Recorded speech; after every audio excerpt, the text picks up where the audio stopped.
कर्ण ने क्या कहा था बताओ जरा? तेरे 5 पति हैं, छठवा मैं हो जाऊं तो क्या बुराई है? किसने कहा था? कर्ण ने। ये कब कहा था? द्वापर युग में। आज से कितने साल पहले कहा था? 5,500 साल पहले कहा था। 5,500 साल में ना जाने कितने शहर बन गए होंगे, बिगड़ गए होंगे, ना जाने कितनी पीढ़ियां मिट्टी में मिल गई होंगी, लेकिन आज तक ये शब्द जहां की तहां है, आज तक कहे और सुने जाते हैं। कुल मिला के आपसे ये कहना है, मैं भी नहीं रहूंगा, आप भी नहीं रहेंगे, शायद शहर भी ना रहे, लेकिन कही हुई बात रहती है। इसलिए जरा विचार करके कहा करो क्या कह रहे हो।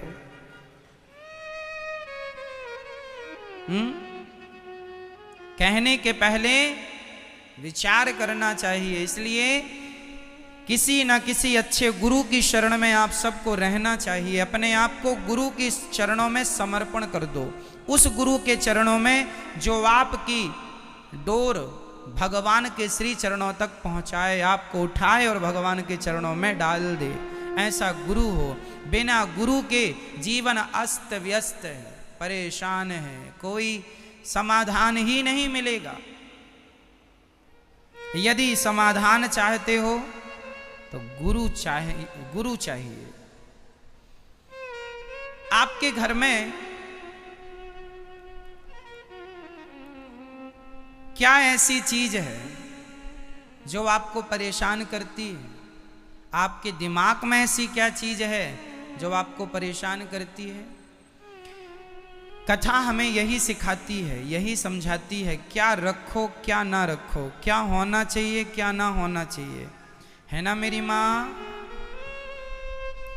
तो समझो क्या हो क्या ना हो, हमारे घर में भगवान का नाम हो, हमारे जीवन में भगवान का नाम हो और भगवान पे भरपूर विश्वास हो।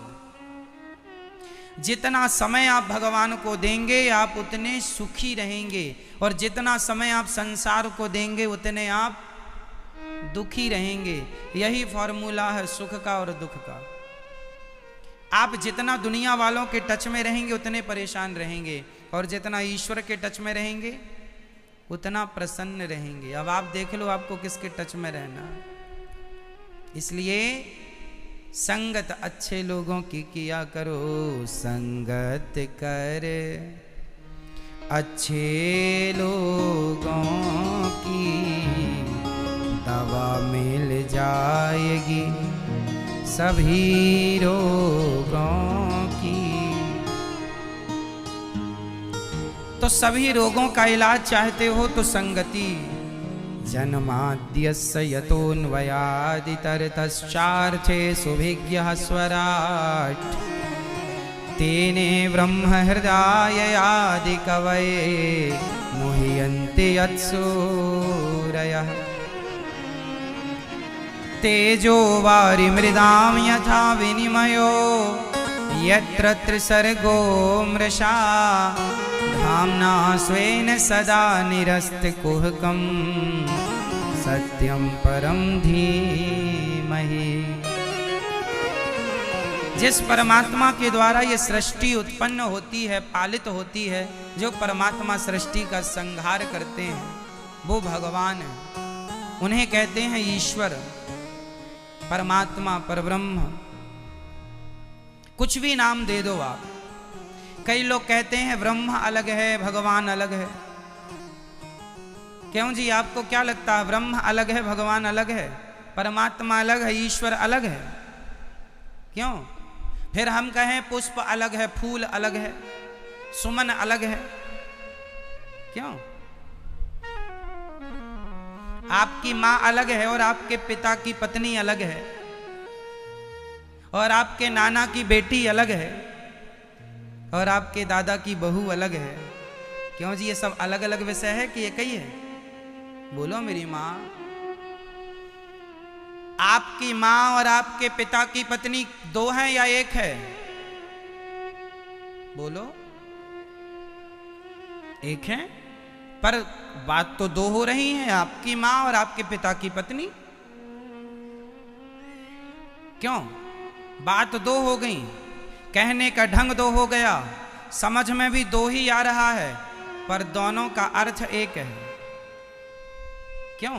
सही है। आपके नाना की बेटी और आपके दादा की बहू, दो बातें हो गई, पर बात एक है। हाँ या ना? क्या सही है? फूल पुष्प सुमन कितने हो गए? 3 हुए कि 2 हुए कि 1 है? 1 है। पानी वारी नीर 3 हुए कि 1 है? जैसे पानी वारी नीर जल एक है, पर्याय है ना ये सब, उसी तरह ईश्वर परमात्मा ब्रह्म सब एक हैं, सब एक की ही पर्याय है, पर्यायवाची। चाहे अब ब्रह्म किसे कहते हैं? जो ब्रह्म है उसे वो बृहद है। बृहद मीन्स बड़ा, बड़ा होने से उसे ब्रह्म कहते हैं। बृहद है, बृहद मीन्स बड़ा। कितना बड़ा है बताइए? भगवान कितना बड़ा है बताइए? ईश्वर कितना बड़ा है? अणोर अणियान महतो महीयान। ईश्वर कितना बड़ा है? नहीं पता, चलो हम बताते हैं।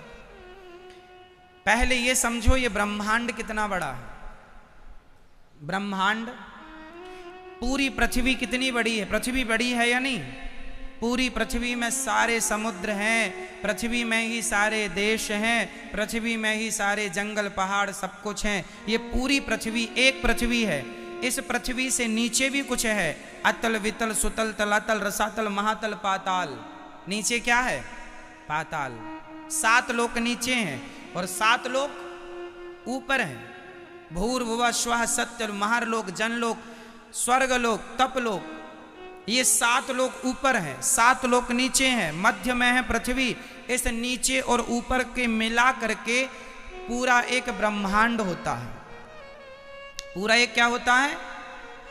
हमारे ब्रह्मांड में एक सूर्य है, एक चंद्रमा है। सूर्य और चंद्रमा भी इस ब्रह्मांड के अंदर है। समझ रहे हैं? ये पूरा क्या है? ब्रह्मांड। अब भगवान कितने बड़े हैं वो सुनो। अब ब्रह्मांड कितना बड़ा है आप समझ गए ना? ब्रह्मांड तो समझ रहे हैं कितना?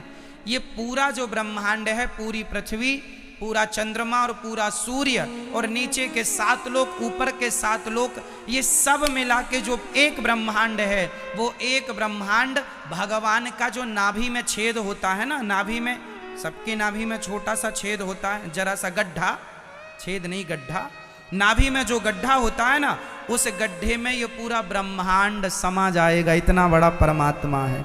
उस परमात्मा की नाभि के गड्ढे में ये पूरा ब्रह्मांड समाया है। अब नाभि का गड्ढा कोई बहुत बड़ा तो होता नहीं है, तो सब समाया हुआ भगवान की नाभि में। और ऐसे एक ब्रह्मांड नहीं, ब्रह्मांड निकाया निर्मित माया रोम रोम प्रतिवेद कहें। वेद कहते हैं भगवान के रोम रोम में, एक एक रोम में ब्रह्मांड लटक रहे हैं। समझ रहे हो मेरी माँ? एक एक रोम है ना, ये रोम, हर रोए में भगवान के ब्रह्मांड लटक रहा है। इतना बड़ा भगवान का। अब बताइए भगवान कितने बड़े होंगे? अब इतने बड़े परमात्मा को, ऐसे भगवान को जिनकी नाभि में ब्रह्मांड समाया है, उस परमात्मा को हम और आप जान लें तो बताओ कितना जान लेंगे? कितना जान लोगे? इसलिए सारी जिंदगी गधे को पढ़ाओ, ABCDEFGH पढ़ाओ, पर गधा सारी जिंदगी में ABCD नहीं पढ़ सकता, समझ नहीं सकता, उसका अर्थ नहीं कर सकता। उसी तरह ईश्वर को जानने के लिए तो हम गधे हैं, कितना भी समझाओ। परमात्मा के बारे में जितना जान रहे हैं वो सब ना के बराबर, कुछ भी नहीं। इसलिए वो परमात्मा इतना विशाल है कि उस परमात्मा को कैसे जाना जा सकता है। बोले सोई जाने अजेहि देहु जनाई, जिस पर वो कृपा करेंगे स्वयं अपने आप को जना देंगे, सब कृपा करके बता देंगे, सारा राज बता देंगे। इसलिए केवल उनका स्मरण करना है, चिंतन करना। वह भगवान जन्माद्यस्य यतः, वह परमात्मा है जन्म आदि यस्य जन्माद्यस्य, स्वानैव विराजती स्वराट, जिन्हें किसी से प्रकाश लेने की जरूरत नहीं है, स्वयं प्रकाशवान है। ऐसे भगवान जिन पर ब्रह्मा भी मुह्यन्ते यत् सूरयः, ऐसे भगवान को हम बारंबार नमस्कार करते हैं, उनकी शरण ग्रहण करते हैं। प्रिय भक्तों, धर्मः प्रोज्झित कैतवोऽत्र परमो निर्मत्सराणां सतां, वेद्यं वास्तवमत्र वस्तु शिवदं तापत्रयोन्मूलनम्।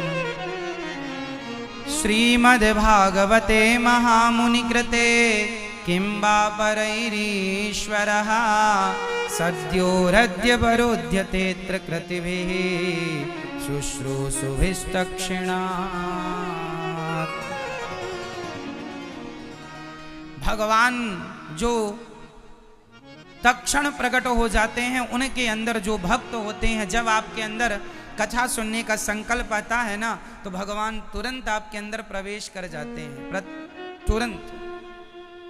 अब चलते हैं, सूत जी ने शौनक आदि ऋषियों के मध्य बैठे हैं और शौनक आदि ऋषियों ने सूत जी से सवाल किए, महाराज अब यहाँ निगम कल्प तरूर गलितम फलम, ये भागवत क्या है? वेदों का पका हुआ फल है। निगम कल्प तरोर गलितम फलम शुक मुखाद मृत द्रव संयुतम, सुखदेव भगवान के मुख से ये और भी मीठा हो गया। भागवत एक फल है, इस फल को पीना पड़ता है। पिबत भागवतम रसमालयम मुहुरहो रसिका भुवि भावुकाः। तो भागवत पीने का सब्जेक्ट है। कहाँ से पीना है? कानों से। सुनते जाओ, सुनते जाओ, केवल सुनो। अच्छा, सुनने में भी बड़ी बात है। दो चीजें सुनी जाती हैं, एक कथा और एक व्यथा। आपको कोई गाली सुनाने लग जाए तो आप गाली सुनते ही क्या होगा? आपको क्या होगा मेरी मां? आपका पूरा शरीर गर्म हो जाएगा, आंखें लाल लाल हो जाएंगी। सही है? कहां से शुरुआत हुई? किसी ने आपको गाली दी, आपने सुना कहां से? यहां से गाली अंदर गई तो ना जाने अंदर उसने क्या ऊधम मचाया, पूरा शरीर गर्म हो गया और आंखें लाल लाल, अधर होंठ फड़फड़ाने लगे। सुनने का प्रभाव बोल रहा हूं। गाली सुनते हैं ना, शरीर गर्म हो जाता है, आंखें लाल लाल हो जाती हैं। क्यों जी? गाली सुनने में सब ऐसे होता। गाली इतना प्रभाव डालती है शरीर में कि गर्म हो जाता है, आंखें लाल, अधर फड़फड़ाने लगते हैं। सोचिए, गाली इतनी प्रभावशाली है, शरीर को गर्म कर देती है। और कथा भी आप सुन रहे हैं कानों से। जब ये कथा आपके भीतर जा रही है तो कथा आपको गर्म नहीं, कथा तो आपको ठंडा कर रही है, ठंडक प्रदान कर रही है। कथा भी शब्द है, गाली भी शब्द है, दोनों का प्रवेश एक ही स्थान से है, कर्ण से। प्रविष्टः कर्ण रंध्रेना। गाली कहाँ से प्रवेश करती है? कान से। और कथा कहाँ से प्रवेश करती है? कान से। गाली शरीर को गर्म कर देती है, कथा दिमाग को ठंडा कर देती है। यही अंतर है दोनों में, और दोनों का प्रभाव भी तुरंत है। ऐसा नहीं कि गाली हमने आज सुनी, गुस्सा कल आएगा, ऐसा नहीं। आज सुनी तो आज ही आएगा।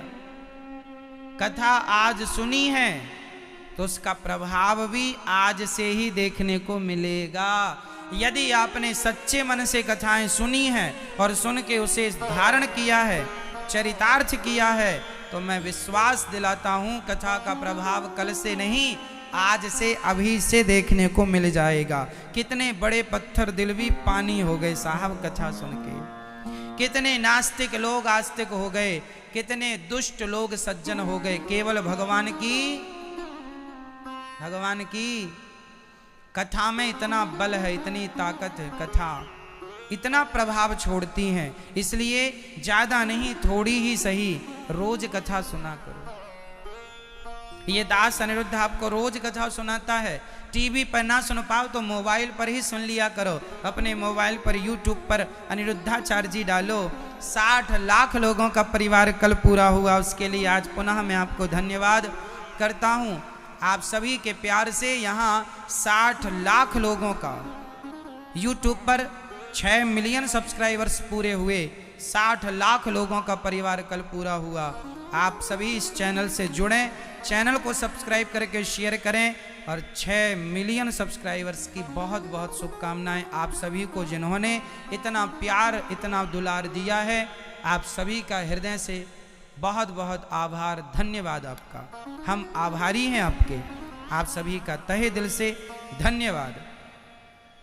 प्रिय भक्तों, श्री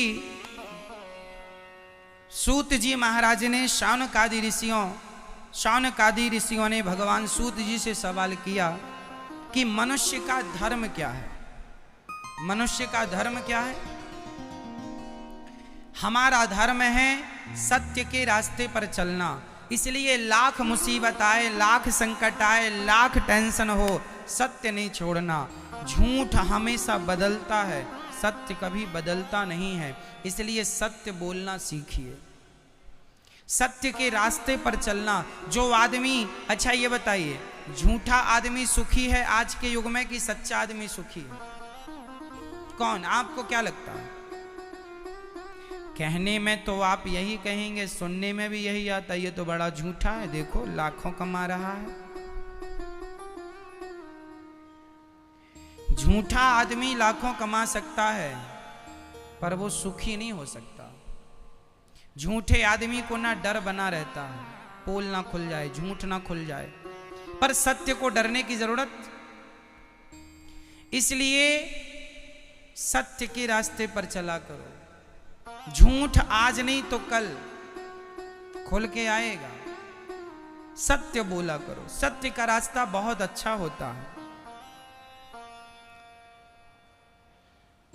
भगवान श्री राम सत्यवादी हैं, दशरथ जी सत्यवादी हैं। प्राण चले गए पर वचनों को उन्होंने जाने नहीं दिया।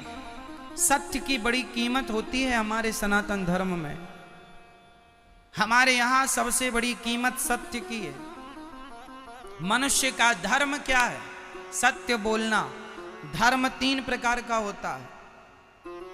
सत्य बोलना भी धर्म है, दया करना भी धर्म है, धर्म न दूसर सत्य समाना, और परहित सरिस। देखो, धर्म न दूसर सत्य समाना, सत्य भी धर्म है। परहित सरिस धर्म नहीं भाई, परहित परोपकार भी धर्म है, और दया धर्म का मूल है। ये 3 धर्म की परिभाषाएं हैं।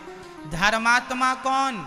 जिसके अंदर 3 बातें हों, 3 गुण हों, 3 लक्षण हो, उसे आप धर्मात्मा कह सकते हैं। जिसके अंदर दया है, जिसके अंदर क्या है मेरी माँ?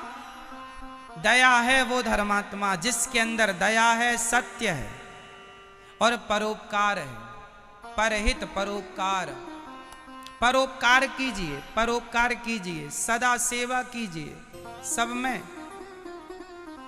बांटना सीखिए। अपनी खुशियों को जो ईश्वर ने आपको दिया है उसे बांटिए।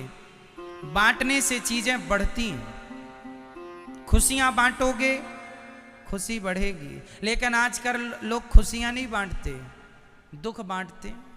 तो दुख बांट रहे हो तो दुख भी बढ़ेगा।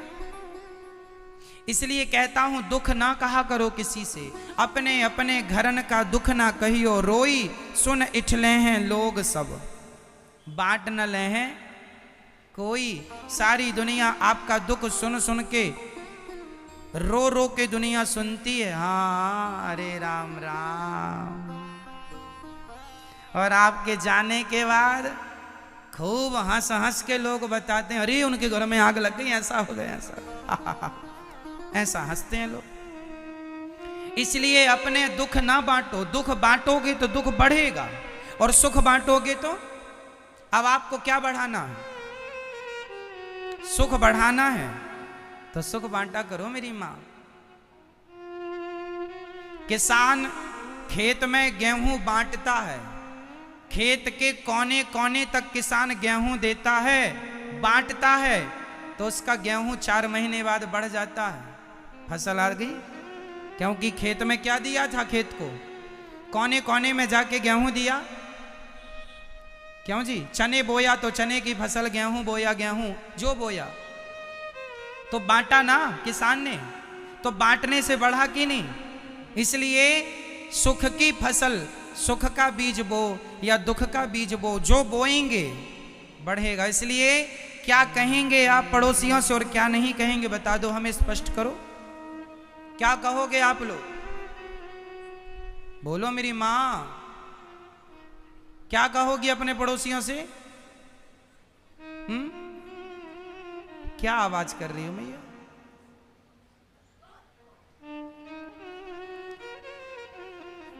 सुख कहोगी कि दुख? अपना सुख कहिए सबसे, हम बड़े सुखी हैं। और अपना दुख तो एक से अपना दुख रोना ही है, तो केवल अपने गिरधर गोपाल से अपना दुख कहिए, हे नाथ आप ही दुख दूर। और जमाने से कहो भी तो होगा क्या? द्रौपदी ने कहा तो था जमाने से, मेरी साड़ी खिंच रही है, अर्जुन बचा लो, भीम बचा लो, गुरु द्रोणाचार्य जी बचा लो। कहा तो था सबसे, पुकारा तो था सबको, कौन आया?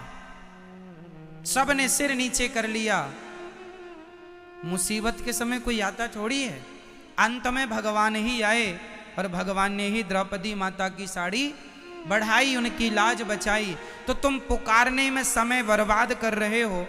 जमाने को ना पुकार के पूर्ण विश्वास से भगवान से कहो, हे नाथ मेरा आपके सिवा कोई सहारा नहीं है, कोई नहीं। दुख कहना है तो भगवान से, और सुख कहना है सबसे कहो, हम बड़े सुखी हैं। सबसे कहा करो हम बड़े। कौन आप में से कितने लोग दुखी हैं? जरा हाथ उठा लो, दुखी लोग जो दुखी हैं वो हाथ उठाएं। कौन दुखी है? आप दुखी हैं? लोग कहते हैं महाराज जी हम बड़े दुखी हैं। आप दुखी इसलिए हैं क्योंकि आप दुख का ही गाना गाते हैं। दुख का ही आप क्या गाते हैं? जहां बैठेंगे बस वहीं रोएंगे, हम बड़े दुखी हैं महाराज। हर जगह रोना है तुम्हें, हर जगह रोना है। अरे जरा हंस भी लिया करो मेरी मां, हंसा करो। जमाने को पता ही ना लगे कि आप दुखी हैं, और आप अपने आप को सदा प्रसन्न रखो, और दुखी तो बिल्कुल रखा ही मत करो। हंसा करो, प्रसन्न रहा करो। दुख को भगवान के ऊपर छोड़ दो। प्रभु हम तो आपकी हैं, अब आप जाने और आपका काम जाने। आप बार बार कहती हो ना कि हम दुखी हैं, दुखी हैं, दुखी हैं, दुखी हैं। इससे क्या होता है?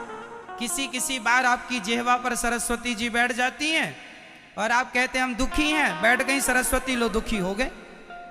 इसलिए कहा करो हम सुखी हैं, तो सरस्वती जी बैठ जाएंगी तो सदा सुखी सुखी सुखी सुखी सुखी के गाना गाओगे तो सुख सुख बढ़ेगा, और दुख दुख का गाना गाती हो दुख दुख बढ़ता है। कहा करो हम बहुत, टाटा बिड़ला अडानी अंबानी से भी हम लोग, कहो मेरी मां सुखी हो, हाँ या ना? सुखी हो कि दुखी हो? आप सुखी हो? सवेरे तो कह रही थी हम बड़े दुखी हैं महाराज।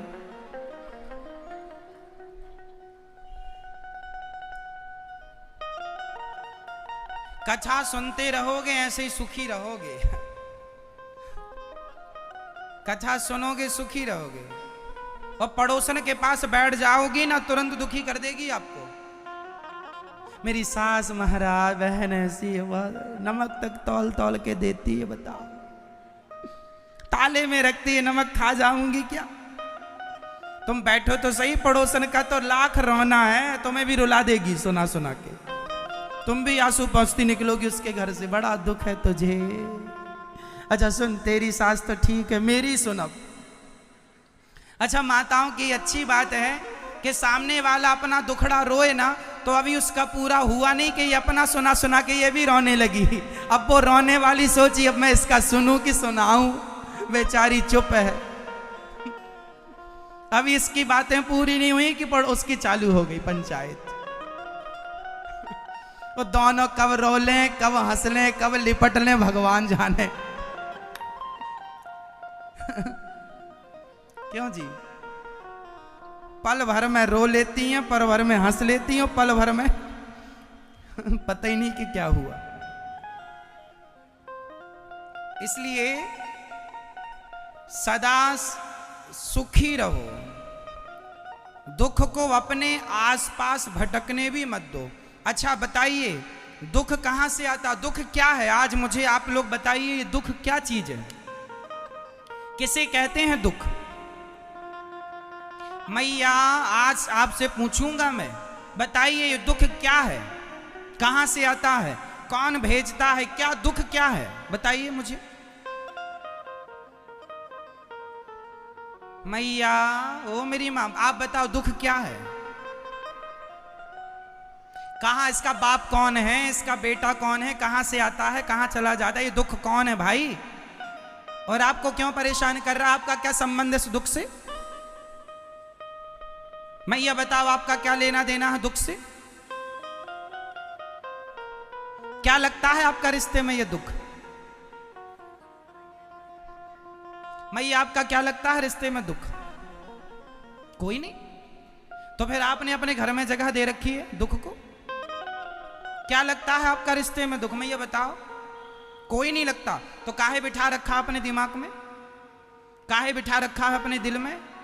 ये दुख जैसा कुछ होता ही नहीं है। एक्चुअली हुआ ये कि आपने देखा कि पड़ोसी के पास बहुत पैसा है और आपने उसे देख के लगा अरे मेरे पास तो पैसा नहीं है, हम बड़े दुखी हैं महाराज, वो तो ज़्यादा पैसे वाला हो गया, हम तो कम वाले हैं, हम दुखी हो गए। एक्चुअली आपने पैसों से अपने आप को तौला है। आपने अपने आप को किससे तौला है? पैसों से। और पैसे ज्यादा दिखते हैं उनके और आपके कम दिखते हैं। उनके बंगला है, आपका बंगला नहीं है, उनके गाड़ी है, आपके गाड़ी नहीं है, तो आपको लगता है वो सुखी हैं, हम दुखी हैं। आपने अपने आप को तौला किससे है? पैसों से। पैसों से अपने आप को तौलना छोड़ दो मेरी मां। पैसा तो होना ना होना ये सब, पैसा चंचल है, लक्ष्मी माता चंचल है। आज तक किसी के पास रुकी नहीं लक्ष्मी माता। 10 साल 20 साल 50 साल तक रही है, ज्यादा समय। बताइए आपके देखते देखते कितने रोडपति करोड़पति बन गए और कितने करोड़पति रोडपति हो गए। तो ये लक्ष्मी चंचल है, कभी किसी के पास टिकी नहीं है। टिकी हो तो मुझे बताओ। टिकी है 10 साल 20 साल 25 साल 50, बस तख्ता उलट पलट जाता है ना लोगों का। जो कंगाल थे माला माल हो गए, जो माला माल थे वो कंगाल हो गए। क्या से क्या हो गए देखते देखते। तो क्या से क्या हो गए आदमी देखते देखते। इसलिए आप अपने आप को धन से इससे तुलना ना करो अपनी। हम मेरी मां धन से नहीं, हम शांति से तुलना करें। शांति कहां से है? धन से। धन से शांति है। यदि धन से शांति है तो जिनके पास ज्यादा पैसे हैं वो शांत होने चाहिए, पर आज वही लोग ज्यादा परेशान हैं जिनके पास ज्यादा धन है। शांति चाहिए। आप बताइए मुझे, आपसे मैं पूछ रहा हूं, आपको धन चाहिए कि शांति चाहिए? क्या मेरी मां, क्या क्या आज बड़े बड़े धनी लोगों को शांति है? नहीं। शांति चाहिए तो धन से नहीं, संतोष से मिलेगी।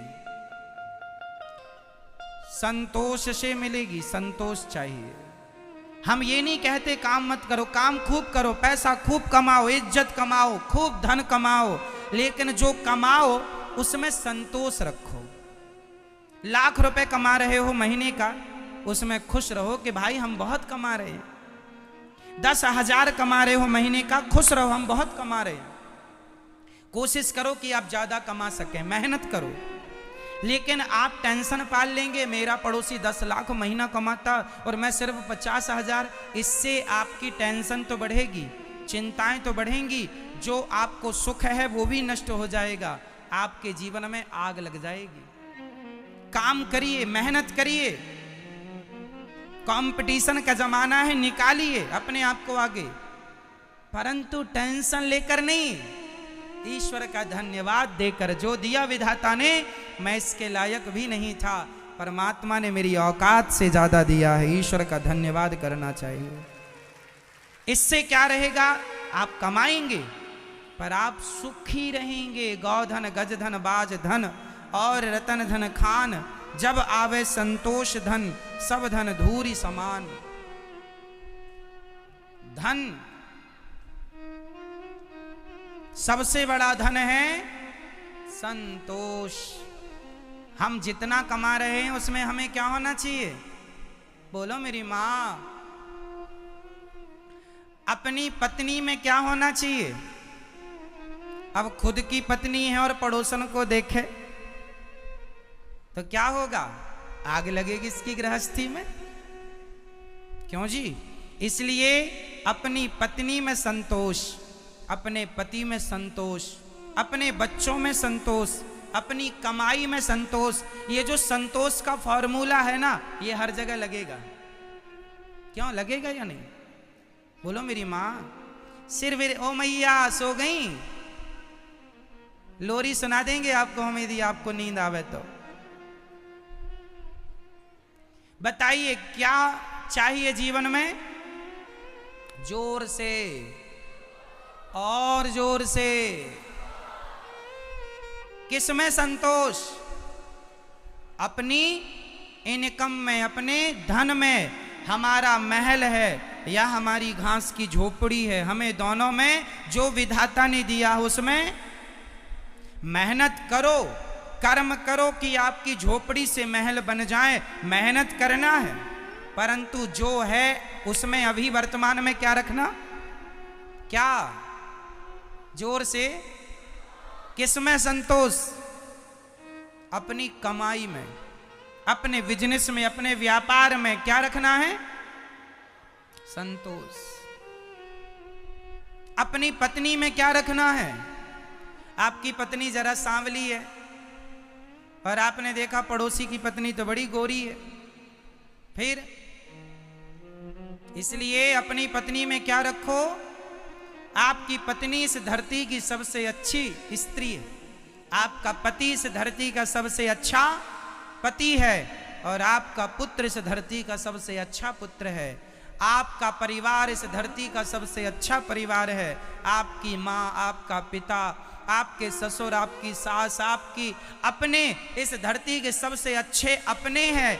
और अपनों के संग संतोष के साथ जिंदगी जियोगे तो जितना जियोगे हंसते मुस्कुराते जियोगे, खुशहाल जिंदगी जियोगे। यदि कहीं असंतोष आ गया, आग लग जाएगी जीवन में। क्या लगेगी, समझ रही हो मेरी मां। हाँ, क्या रखो मेरी मां, संतोष। एक मैया रोने लगी, महाराज मेरी तो आंखें खराब हो रही हैं, कुछ दिखता ही नहीं। हाँ, एक में तो बिल्कुल नहीं दिखता, दूसरे में दिखता महाराज, एक में नहीं दिखता। अरे जिसमें नहीं दिखता उसको जाने दो, उसका समय पूरा हो गया। जिससे दिख रहा उससे देख के खुश रहो, संतोष रखो। दिख रहा है ठीक है, उनसे अच्छे हो जिनको कुछ भी नहीं दिख रहा, उनसे अच्छे हो जिनको कुछ भी नहीं दिख रहा है। खुश रहने के लिए ना पॉजिटिविटी चाहिए, सकारात्मकता चाहिए। खुश रहने के लिए क्या चाहिए, सकारात्मकता, अच्छे विचार चाहिए, पॉजिटिव थिंकिंग चाहिए। इसलिए पॉजिटिव रहा करो। हम जैसे हैं अच्छे हैं, विधाता ने जैसा बनाया बहुत अच्छा बनाया। विश्वास भगवान पे हो, यही मनुष्य का क्या है? धर्म है। मनुष्य का धर्म है सदा सत्य बोलना, सत्य के राह पर चलना। एक राजा है, एक राजा थे, उनका नाम था मोरध्वज। मोरध्वज नाम के एक राजा थे, बड़े दानी थे। जो भी उन्हें कहे कोई कि हमें ये चाहिए तुरंत देते थे। दानवीरों में उनका नाम शीर्ष पर था, उनसे बड़ा कोई दानी नहीं।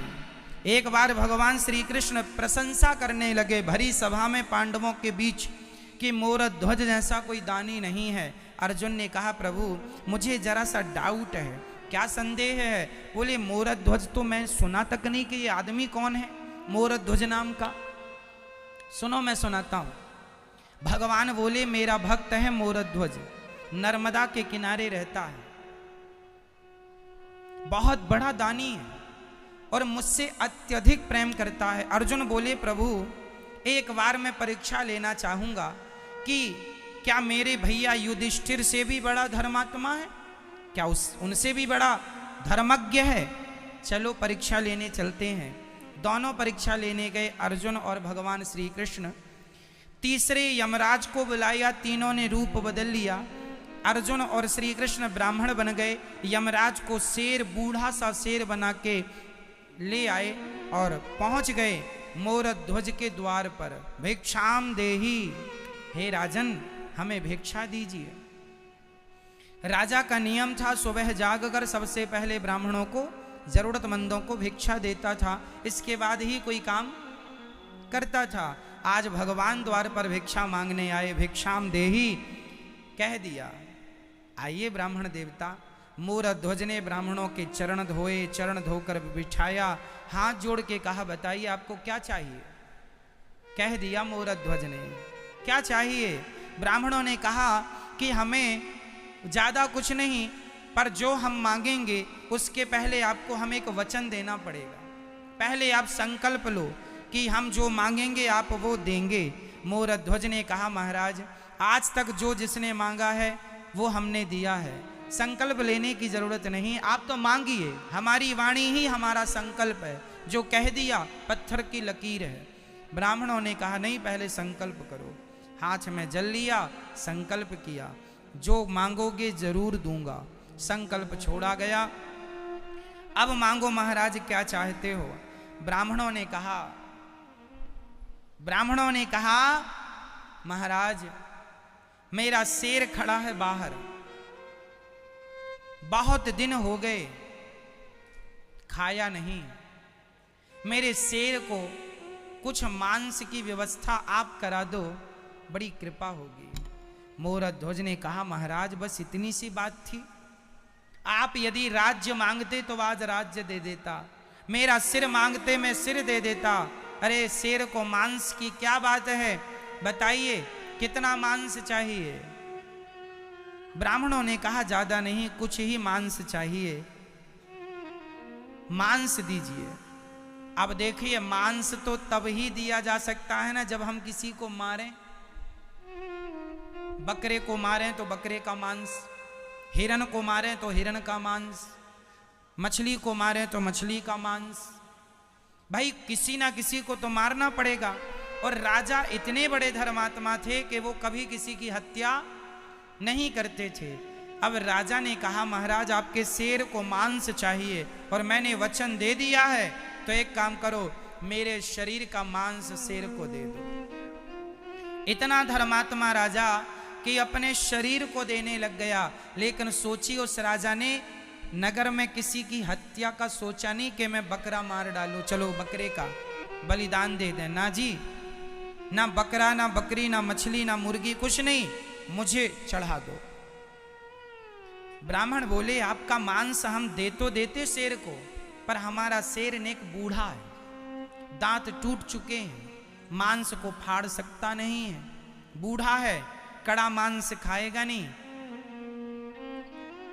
कोई बच्चे का मांस मिल जाता तो शेर का पेट भर जाता। अब मोरध्वज का दिमाग बच्चों की तरफ गया, पर बच्चा कौन सा, किस बच्चे को मैं मार दूं बताइए महाराज। मेरा अपना शरीर तो मेरे वश में है, किसी को मारना हत्या हो जाएगी महाराज। ब्राह्मणों ने कहा यदि आपका बेटा यदि वो अपना मांस दे दे तो शेर का पेट भर जाएगा।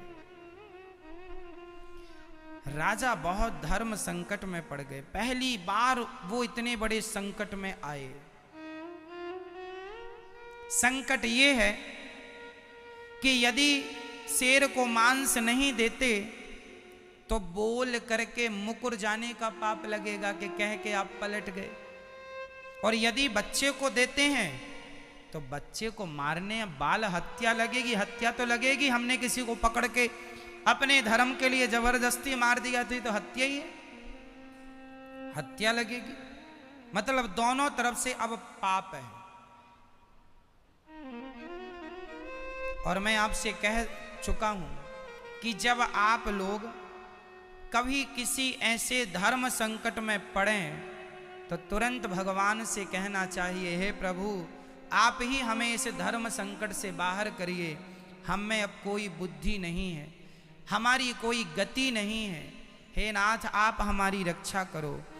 जब तुझसे ना सुलझें तेरे उलझे हुए धंधे, तो भगवान के इंसाफ पे छोड़ दे ए बंदे, वही तेरी मुश्किल आसान करेगा, जो तू ना कर सका वो भगवान करेगा। इसलिए अब सब भगवान पर छोड़ दो। किस पर छोड़ दो? सब भगवान पर छोड़ दो, जो करेंगे बहुत अच्छा करेंगे, आपको परेशान होने की जरूरत। अब मोरध्वज ने भगवान से प्रार्थना की, हे विधाता यदि मैं आपके चरणों का सच्चा दास हूं, सेवक हूं, किंकर हूं, तो आज मुझे इस धर्म संकट से बचाओ। तभी मोरध्वज का बेटा, नाम है ताम्रध्वज, मोरध्वज के पुत्र का नाम क्या है? ताम्रध्वज। तुरंत दौड़ा दौड़ा आया, पिताजी पिताजी मैं तैयार हूं।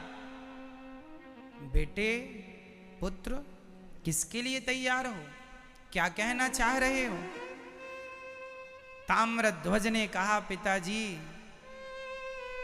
आप धर्म संकट में हैं और पुत्र का धर्म है कि वो अपने पिता को धर्म संकट से बाहर कर दे। पिता का संकट कौन दूर करता है? कौन? पुत्र। पिता का संकट कौन दूर करेगा? जो पुत्र अपने पिता का संकट दूर ना किया वो कैसा पुत्र? इसलिए मैं आपके संकट को दूर करूंगा। पिताजी आप मेरा मांस शेर को दीजिए, आपको कोई हत्या नहीं लगेगी। मैं अपनी स्वेच्छा से, एक पुत्र का धर्म है कि वो पिता के धर्म की रक्षा करे। पिता यदि कहीं उलझ गया है अपने वचनों में तो वहां पुत्र को साथ देना धर्म है ना पिता का। आप मेरा बलिदान दीजिए। ब्राह्मणों ने कहा ये बच्चे का मांस चल जाएगा, पर हमारा शेर बूढ़ा है, इसलिए इसको फाड़ के और इसके टुकड़े टुकड़े करके आपको ही शेर को डालना पड़ेगा। शेर को बेटा मांस देना यहां तक तो सही था, पर अब बेटे को आप ही फाड़ो, चीरो। आरा बुलाया गया। आरा मतलब लकड़ी काटने वाला आरा। कौन फाड़ेगा? राजन आप फाड़ोगे, आप और आपकी पत्नी। अब सोचिए कि राजा मोरध्वज और उनकी पत्नी खड़ी हैं आरा लेकर और उनका बेटा बीच में। फाड़ना किसे है? किसी लकड़ी को नहीं, खुद के पुत्र को फाड़ना। राजा तैयार हो गए आरा लेकर, रानी तैयार हो गई आरा लेकर, और वो फड़ने वाला पुत्र भी तैयार हो गया, मुझे फाड़ डालो। मेरा सवाल आपसे है कि आज मोरध्वज अपने बेटे को आरा से चीरने को तैयार हो गया, किसके लिए? किसके लिए? बोलो, किसके लिए? धर्म के लिए, कि पुत्र जाए तो जाए। राजा चाहते तो कह सकते थे बेटा नहीं दे सकता मैं, तो क्या कर लेते मांगने वाले? क्यों नहीं देते? तो क्या कर लेते कोई मांगने वाले? लेकिन नहीं, धर्म की रक्षा करना है।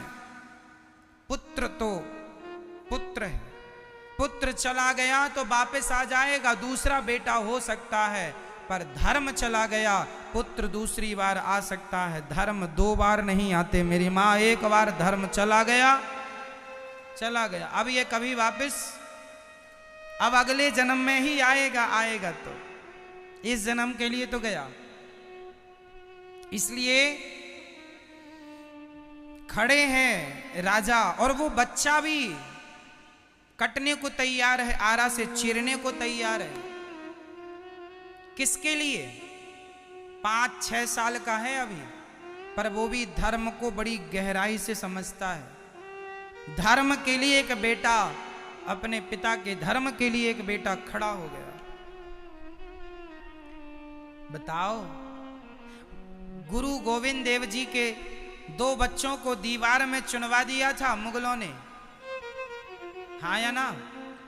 कहा था अपना धर्म छोड़ दो, तो मैं छोड़ दूंगा। उन लोगों ने अपना शरीर छोड़ दिया, अपने आप को दीवार में चुनवाना उचित समझा, पर धर्म नहीं छोड़ा। ये धर्म की परिभाषा है मेरी माँ। मर जाना अच्छा है, स्वधर्मे निधनम श्रेयः, पर धर्मो भयावह। खुद के धर्म में मर जाना बेहतर है, पर अपना धर्म छोड़ के दूसरे धर्म में जाना ठीक नहीं।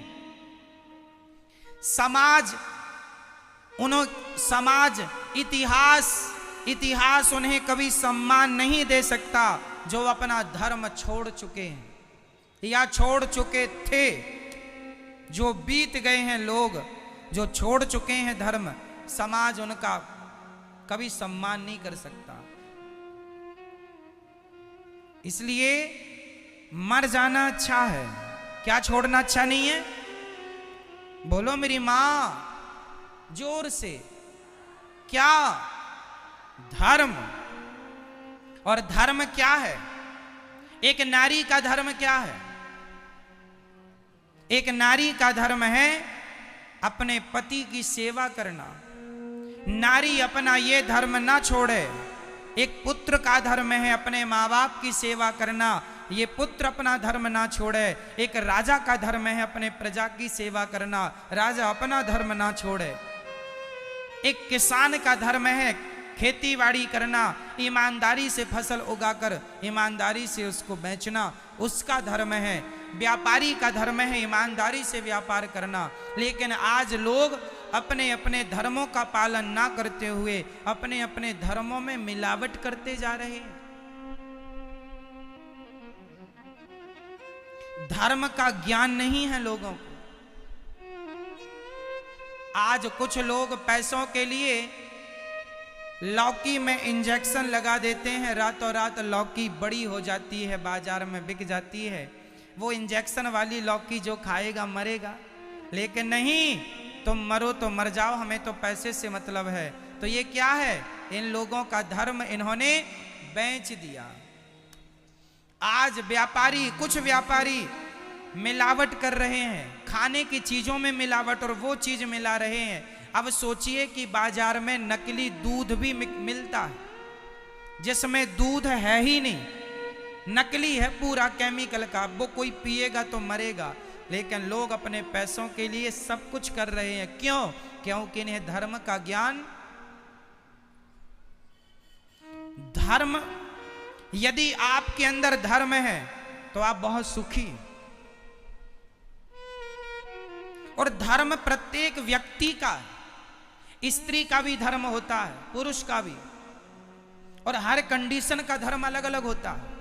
जब आप हमारे अतिथि होते हैं तो आपका धर्म अलग है, और जब आपके घर कोई अतिथि आता है तो आपका धर्म अलग हो जाता है। क्यों? सही है?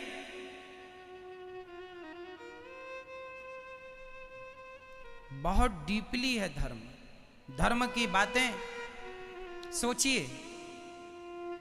पति और पत्नी संग में रहें, प्रेम से रहें, उनका वही धर्म है। पर पति पत्नी जैसा प्रेम करते हैं, यदि वैसा प्रेम कोई भाई बहन करने लग जाए तो वो वही पाप हो जाएगा। क्यों? पति पत्नी के बीच में जो प्रेम है वो प्रेम पूजा है, पर वही प्रेम यदि भाई बहन में हो जाए तो पाप है। हाँ या ना? मतलब देखिए, धर्म किसके साथ क्या धर्म है ये कौन बताएगा? मैं किसके साथ कैसे रहूंगा ये कौन बताएगा? ये धर्म बताता है। इसलिए आज सबको धर्म का ज्ञान होना चाहिए। धर्म ही बताता है कि पति के संग क्या धर्म है एक पत्नी का, और भाई के संग क्या धर्म है एक बहन का, और बहन के संग क्या धर्म है एक भाई का, एक माँ के संग क्या धर्म है बेटे का, और बेटे के संग क्या धर्म है माँ का। ये कौन बताएगा? धर्म। इसलिए पग पग में धर्म चाहिए। इसलिए धर्म को समझो। धर्म केवल ये नहीं है कि आप बड़े धर्ममाला कंठी पहन लिया हो गए धर्मात्मा। क्यों? आजकल लोग धर्म इसी को मानते हैं, तिलक लगा लिया, माला पहन लिया, अरे बड़े धर्मात्मा। नहीं जी, ये धर्म नहीं है। यहां जितनी मेरी बहनें बैठी हैं, आप मानो ना मानो, आप सब धर्म की बेड़ियों में बंधी हुई हो। हाँ या ना? आप जो बातें अपने पति से करती हो वो बातें अपने भाई से नहीं करती हो। हाँ या ना? क्यों नहीं करती हो? उत्तर दीजिए। क्योंकि आप भी एक धर्म की बेड़ियों में, आप जबकि भले अंगूठा छाप हो, लेकिन आप अंगूठा छाप हैं, फिर भी आपको इतना ज्ञान है कि कौन सी बात पति से करनी है और कौन सी बात भाई से नहीं करनी। हाँ, या इसका ज्ञान किसने कराया आपको? किसने कराया? बोलो। धर्म ने। यही धर्म है। कुल मिला के यदि मुझे अपने धर्म का ज्ञान है तो मैं कभी रास्ता नहीं भटक सकता। आपको अपने धर्म का ज्ञान है तो आप कभी रास्ता नहीं भटक सकते। इसलिए प्रत्येक स्त्री को और प्रत्येक पुरुष को अपने अपने धर्म का क्या होना चाहिए? स्वल्पमप्यस्य धर्मस्य त्रायते महतो भयात्। ज्यादा नहीं, इतना भी तुम्हें धर्म का ज्ञान होगा तो वही धर्म तुम्हें भवसागर से पार लगा देगा। धर्मो रक्षति रक्षिता। जो धर्म की रक्षा करता है, धर्म उसकी रक्षा करता है। इसलिए धर्ममय जीवन जिया करो। नारी का धर्म है पति से प्रेम करना, पति से ही करना, पड़ोसी से नहीं। यदि तुमने पड़ोसी से किया, तुमने पाप किया, और पाप का दंड तुम्हें मिलेगा मिलेगा मिलेगा। ना ब्रह्मा टालेंगे, ना विष्णु टालेंगे, ना शिव टालेंगे। मिलेगा मतलब मिलेगा। क्या माता सीता को उनके कर्मों का दंड नहीं मिला? क्या भीष्म पितामह को उनके कर्मों का दंड नहीं मिला? क्या रावण को उसके कर्म का दंड नहीं मिला? मिला। तो तुम्हें और हमें क्यों नहीं मिलेगा? मिलेगा। देर कितनी लगेगी ये विधाता जानते हैं। तुमने कोई पाप किया है, तुमने अपराध किया है, उसका दंड तुम्हें मिलेगा। और तुमने कोई अच्छा कर्म किया है, धर्ममय कर्म किया, उसका भी फल तुम्हें मिलेगा। तुमने 1 रुपए भी दान दिया है, 1 रोटी भी दान दी है, रोटी का 1 निवाला भी दान दिया है, चावल का 1 दाना भी दान दिया है, उसका भी फल मिलेगा मिलेगा मिलेगा। ना ब्रह्मा, ना विष्णु, ना महेश कोई काट नहीं सकता। ना तुम्हारे पापों को कोई काटने आएगा, ना तुम्हारे पुण्यों को कोई काटने आएगा। तुम्हारे पाप और पुण्य का फल ही तुम्हें भोगना पड़ेगा। अच्छे का अच्छा, बुरे का बुरा।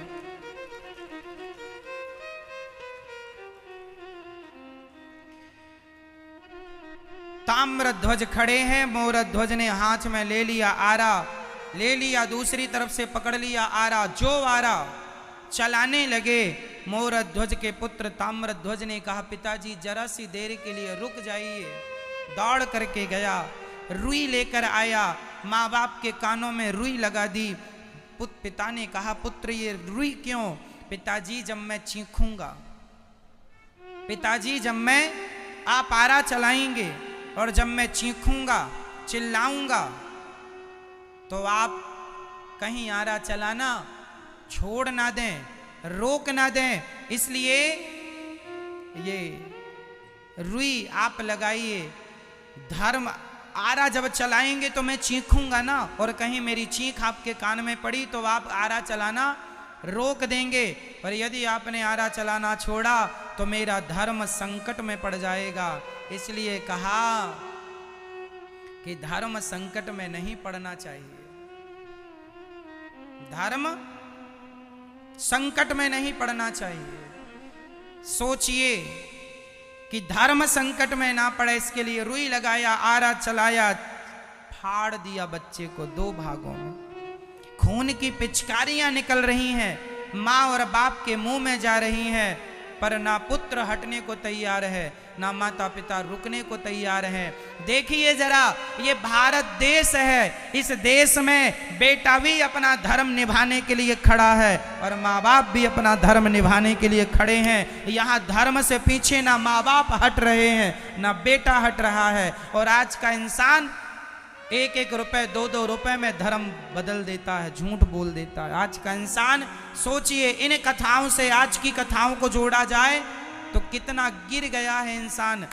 डॉलर से रुपया कितना गिर गया और पिछले इंसानियत से आज की इंसानियत कितनी गिर गई है, जरा आप ही तौल कर देख लीजिएगा।